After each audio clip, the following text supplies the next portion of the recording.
अक्षय, अरे बाबा उठले नाही का अजून? औषधांची वेळ चुकली की मग सगळं तंत्रच बिघडतं रे त्यांचं. अक्षय, जरा बघतोस का खोलीत जाऊन त्यांच्या? माझ्या पोळ्या चालल्यात, भाजी ठेवली आहे गॅसवर, तुझा डबा भरायचा आहे अजून. उठल्या उठल्या चहा लागतो त्यांना आणि तोही सकाळी 7च्या ठोक्याला. 7:45 होत आले, आज चहा करत किचनमध्येही आले नाहीत. अंकिताचं बोलणं ऐकताच अक्षयलाही आश्चर्य वाटलं. बाबा अजून उठले कसे नाहीत? तो लगेचच उठून त्यांच्या खोलीत गेला. बाबा अजून झोपलेलेच होते. बाबा उठा, 8 वाजत आलेत, आज चहा नकोय वाटतं.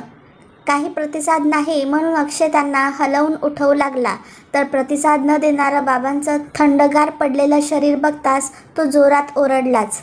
अंकिता, अगं इकडे ये, हे बघ बाबा उठत नाही आहेत. पोळपाटावर लाटत असलेली पोळी आणि तव्यावरची भाजत ठेवलेली पोळी तशीच अर्धवट ठेवून गॅस बंद करून अंकिता धावत बाबांच्या खोलीत पळाली. अक्षयला काहीच सुचेनासं झालं होतं. अंकिता, बाबा उठत नाही आहेत. अंकिता ही घाबरून गेली आणि बाबांना हलवत उठवू पाहत होती. बाबा उठत नाही आहेत. अंकिताच्या डोळ्यातून धारा वाहू लागल्या. स्वतःला सावरत ती अक्षयला म्हणाली, अरे औषधांमुळे गाढ झोप लागली असेल, थांब मी डॉक्टरांना फोन करते. अंकिताने बाबांच्या नेहमीच्या डॉक्टरांना फोन लावला. हॅलो डॉक्टर, मी नीता बोलते. डॉक्टर म्हणाले, हो बोल. बाबा कसे आहेत? बरे आहेत ना आता? परवाच येऊन चेक करून गेलो, BP वाढलेलं होतं पण औषधं बदलून दिली आहेत. अंकिता म्हणाली, डॉक्टर बाबा उठतच नाही आहेत, बहुतेक तुम्ही याल का घरी लगेच? डॉक्टर म्हणाले, हो येतो मी लगेच. डॉक्टर पुढच्या 10 मिनिटात घरी पोचले. अक्षयच्या पाठीवर थोपटत म्हणाले, पहाटेच गेले ते, BP शूट झालं असावं, मी डेथ सर्टिफिकेट लिहून देतो. डॉक्टरांचं बोलणं ऐकून अंकिता ढसाढसा रडू लागली. डॉक्टर तिला म्हणाले, नीता, जन्ममरण आपल्या हातात थोडी असतं आणि वयही झालं होतं त्यांचं, काहीतरी निमित्त व्हायचंच. अक्षयकडे पाहत ते म्हणाले, मी तर म्हणेन सुटले ते बरं झालं, नाही तर अल्झायमरसारख्या आजारात पुढे खूप त्रास सहन करावा लागतो पेशंट आणि त्यांच्या नातेवाईकांना देखील. डेथ सर्टिफिकेटवर त्यांचं नाव काय लिहायचं? मी त्यांना तपासायला यायचो तेव्हा तुमचं ऐकून बाबाच म्हणायचो नेहमी. नीताचे बाबा म्हणूनच मी ओळखतो त्यांना. अंकिता आणि अक्षय दोघेही थोडे गोंधळून गेले. अंकिता त्यांना म्हणाली, डॉक्टर, माझं नाव नीता नाही आहे, माझं नाव अंकिता. गेल्या 10 वर्षापासून मी नीता झाले होते बाबांची. डॉक्टर म्हणाले, म्हणजे? डॉक्टर, 10 वर्षांपूर्वीची गोष्ट आहे. मी मंडईत भाजी आणायला गेले होते. भाजी घेऊन बाहेर पडले आणि रिक्षाला हात करत उभी होते.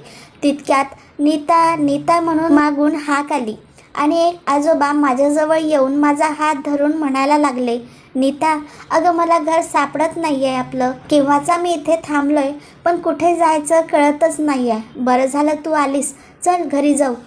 आजोबा चांगल्या घरचे वाटत होते दिसायलाही आणि त्यांच्या कपड्यावरूनही.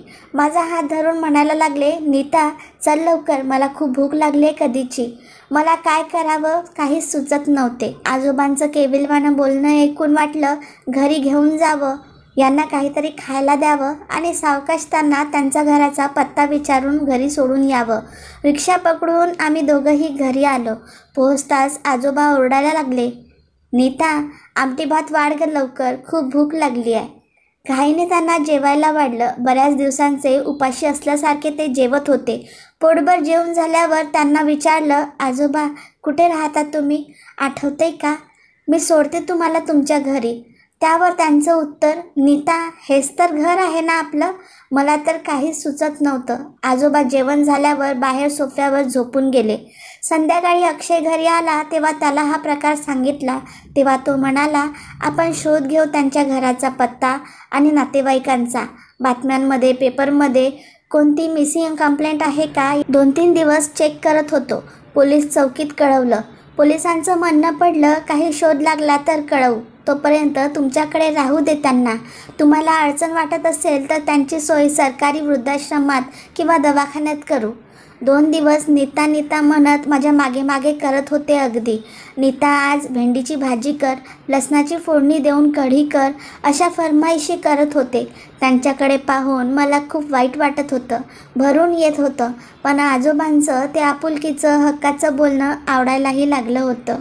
आठवडा झाला आजोबांच्या घराचा, माणसांचा काहीच शोध लागला नाही. घरात असलेल्या अशा मोठ्या माणसांचा आम्हालाही आधार वाटू लागला.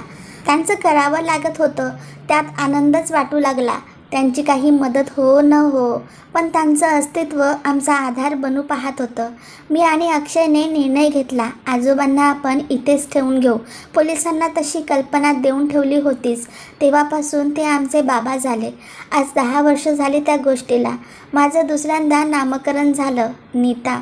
आज बाबांबरोबर नीताचंही अस्तित्व संपलं होतं. अंकिताचं बोलणं ऐकून डॉक्टर निशब्द झाले थोडा वेळ. मला जरासुद्धा कल्पना आली नाही कधी की हे तुमचे वडील नसून कोणीतरी परके आहेत.